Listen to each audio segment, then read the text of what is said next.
Hello everybody, welcome to Scientific Kitchen Vlogs. இன்னைக்கு வீடியோவில் நம்ம வந்து ஃப்ரெஞ்ச் கோதுமை தோசையை பற்றி பார்க்க போகிறோம். அது பேர் வந்து கிரேப். இது நத்திங் பட் கோதுமை தோசை தான். ஆனால் ஒரிஜினலி அதோடைய இன்க்ரீடியன்ஸ் என்ன இருக்குன்னா பேன் கேக்குன்னு ஒரு ரொம்ப ஃபேமஸாக இருக்கு இல்லையா, அந்த பேன் கேக்கோட இன்க்ரீடியன்ஸ் தான். முட்டை போட்ட இன்க்ரீடியன்ட் தோசை மாதிரி ஊற்றி அதில் வந்து நம்மளுக்கு டிஃப்ரெண்ட் ஃபில்லிங்ஸ் வச்சு கொடுப்பாங்க. இது வந்து ஃப்ரெஞ்ச் நாட்டை சேர்ந்தது. ஃப்ரெஞ்சுக்கும் எனக்கும் என்ன அஃபினிட்டினா, நான் 9th ஸ்டாண்டர்ட்லேருந்து 12th ஸ்டாண்டர்ட் வரைக்கும் ஃப்ரெஞ்ச் படித்தேன். 12th வந்து ஸ்டேட் ஃபஸ்ட் வாங்கினேன் நான் ஃப்ரெஞ்சில். ஆனால் நான் இங்கே சாதா தோசை தான் சுட்டுட்ருக்கேன். அதுதான் ஃபேக்ட்டு. இந்த கிரேப் மேக்கிங் வந்து ஒரு ஸ்பெஷலான டெக்னிக். அதுக்குன்னு இருக்கிற அந்த எக்யூப்மெண்ட்டில் வந்து அதுக்குன்னு ஒரு கரண்டி இருக்குது மெஷர் பண்ணி. அந்த மெஷரில் நீங்கள் ஊற்றுனீங்கன்னா அதுக்கேற்ற மாதிரி வரும்.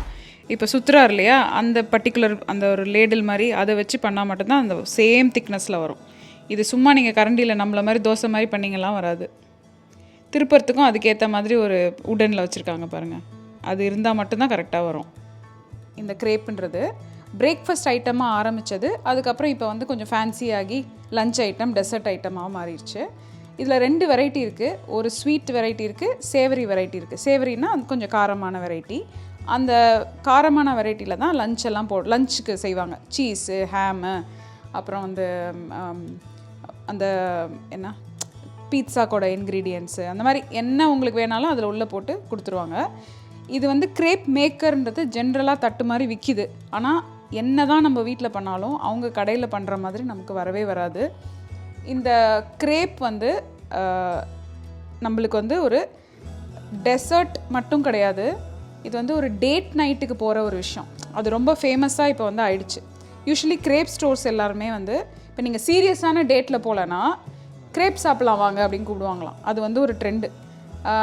அதாவது அது என்னென்னா, இது ரொம்ப சீரியஸான லஞ்சும் கிடையாது, ரொம்ப ஓகே ஒரு செகண்ட் டேட்டுக்கு போகிற மாதிரி ஒரு இடத்துக்காக தான் இதை ஆரம்பிச்சிருக்காங்க. ஸோ யூஸ்வலாக எப்படி இருக்கும்னா, ஒரு சின்ன ஈட்டரியில் ஒரு சின்ன சேரு, அந்த பக்கம் இந்த பக்கம் 2 இது இருக்கும். 2 பேரும் ஷேர் பண்ணி ஒன்று ஸ்வீட்டு ஒன்று சேவரி வாங்கி சாப்பிடுவாங்க. ஸோ நீயும் நானும் காம்பேட்டபிளா அப்படின்னு பார்த்துக்கிறதுக்கு யூஸ் பண்ணுறது தான் அந்த காலத்தில். இது வந்து ஒரு க்யூட்டான ஒரு கான்செப்டாக மாறிடுச்சு. அமெரிக்கன்ஸ் அஃப்கோர்ஸ் நீங்கள் சொல்ல வேணாம், அவங்க வந்து நம்ம சூப்பராக எது கொடுத்தாலும் நாங்கள் வந்து பிஸ்னஸ் பண்ணிடுவோம் இல்லையா. அதனால் கோதுமை தோசையை வந்து இந்த ஊரில் கொண்டு வந்து டிஃப்ரெண்ட் ஃபில்லிங்ஸ் போட்டு அது ஒரு ஃபேன்சியான ஐட்டமாக கொண்டு வந்துட்டாங்க. இது ஜென்ரலி வந்து செய்கிறதுக்கு வந்து ஒரு நல்ல ஒரு ப்ராசஸாக இருக்கும். எல்லா கடையிலுமே கிரேப் மேக்கிங் வந்து நீங்கள் நின்று பார்க்கலாம், வேடிக்கை பார்க்கலாம். நாங்கள் இப்போ வந்து Pier 39 போனப்போ அங்கே வந்து எப்பவுமே போகிற இடத்துல நாங்கள் போய் சாப்பிடுவோம்.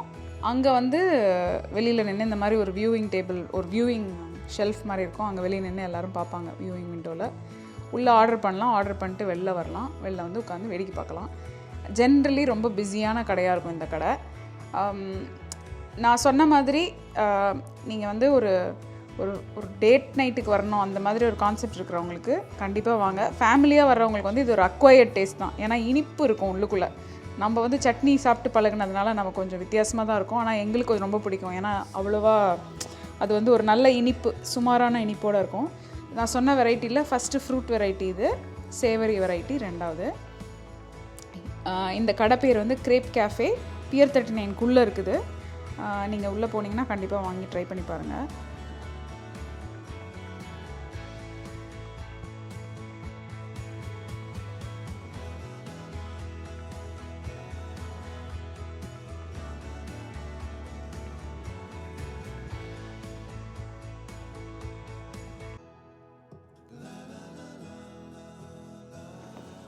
இந்த கடையில் வந்து கார்னிவலில் ஜென்ரலாக விற்பாங்க. கார்னிவல்னால் இந்த மாதிரி திருவிழா, அந்த திருவிழாவில் விற்கிற ஐட்டம்ஸ் கூட இருக்கும் இந்த இடத்துல. Funnel cake, French fries, fried corn dog, அந்த மாதிரி ஐட்டம்ஸ். ஜென்ரல் சாண்ட்விச்சஸ் கூட வச்சுருக்காங்க. பிகாஸ் இது ஒரு டூரிஸ்ட் ஸ்பாட்டுன்றதுனால அங்கே வச்சுருக்காங்க ஜென்ரல் ஐட்டம். பட் அதிகமாக இங்கே வரவங்கெல்லாம் கிரேப்புக்கு தான் வருவாங்க.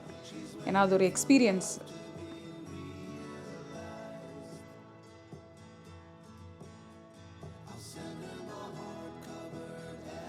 ஆர்டர் பண்ணிட்டோன்னே டோக்கன் கொடுத்தாங்க. அப்புறம் கேட்பாங்க நம்மளுக்கு விப் க்ரீம் சுகர் வேணுமான்னு, பவுடர் சுகர். நாங்கள் ஸ்வீட் போட்டது வாங்கினதுனால whip cream and powder sugar போட்டு கொடுத்தாங்க.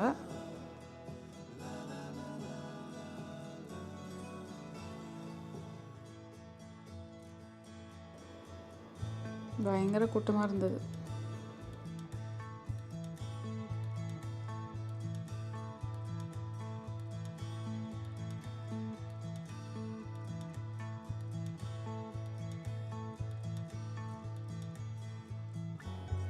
ஆல்ரெடி நாங்கள் லஞ்சு சாப்பிட்டதுனால நாங்கள் வெறும் ஒரே ஒரு கிரேப் தான் வாங்கினோம் இந்த தடவை. ஸ்வீட் கிரேப் மட்டும், சேவரியாக எதுவும் வாங்கலை.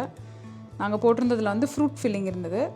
ஸ்ட்ராபெரி, பனானா, அதுக்குள்ளே நொட்டெல்லா போட்டு கோதுமை தோசையை மடித்து கொடுத்துட்டாங்க.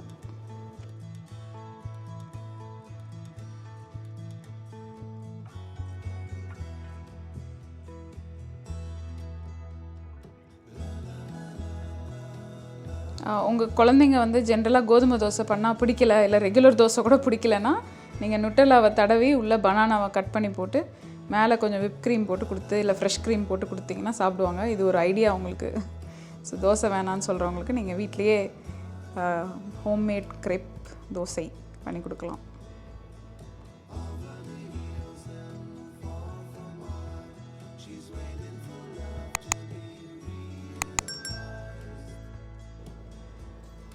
நீங்கள் கிரேப் சாப்பிட்ருக்கீங்களான்னு உங்களோட எக்ஸ்பீரியன்ஸ் எப்படி இருந்துச்சுன்னு கமெண்ட்டில் சொல்லுங்கள். நீங்கள் இருக்கிற இடத்துல இந்தியாவில் இப்போ கிடைக்குதான்னு தெரியல, வந்திருக்கலாம். அது இருந்தாலும் அதையும் கமெண்ட்டில் போடுங்க.